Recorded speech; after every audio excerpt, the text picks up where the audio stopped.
নমস্কার বন্ধুরা, পোস্ত টু পাস্তার আরও একটা ব্লগে আপনাদের সবাইকে স্বাগত। মাশরুম দিয়ে যে এত সহজে এত টেস্টি একটা রেসিপি বানানো যায় আমি তো আগেই জানতামই না। আর এত সুন্দর খেতে এটা যে শুধু এটা দিয়েই পুরো গরম ভাত একদম শেষ হয়ে যায়।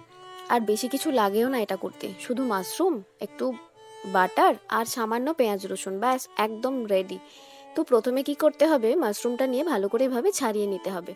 এরপর জল গরম করতে দিয়ে তাতে একটু নুন দিয়ে এটাকে প্রায় 10 মিনিট মতো ফুটিয়ে নিতে হবে। মাশরুম থেকে না অনেক সময় ফুড ইনফেকশন হয়, তো সে কারণে মাশরুম রান্না করার আগে ভালো করে সেদ্ধ করে জলটা ফেলে দিলে টক্সিনগুলো বেরিয়ে যায়। এরপর এটা যখন একটু ঠান্ডা হয়ে আসবে তখন আমি কড়াই চাপাবো, কড়াইয়ে একটু সামান্য বাটার দেবো।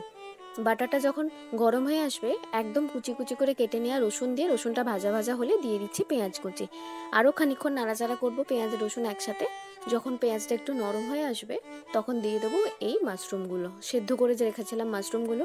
আর হ্যাঁ, সেদ্ধ করে আমি চিপে জলটা ফেলে দিয়েছিলাম, একদম ড্রাই করে নিয়েছি মাশরুমগুলোকে। এবার খানিকক্ষণ ভাজা ভাজা করে নেব আর এতে দিয়ে দেবো পরিমাণ মতো নুন আর দিচ্ছি সামান্য গোলমরিচ। ব্যাস, আমার রান্না একদম কমপ্লিট। দেখেছেন কত সহজে কত কম উপকরণে একটা রান্না হয়ে গেল।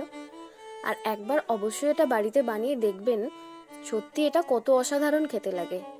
আর বানানোর পর কিন্তু আমাকে জানাতে ভুলবেন না আপনাদের কেমন লাগলো। আজকের মতো ওকে বাই, আবার পরে একটা ভিডিওতে দেখা হচ্ছে।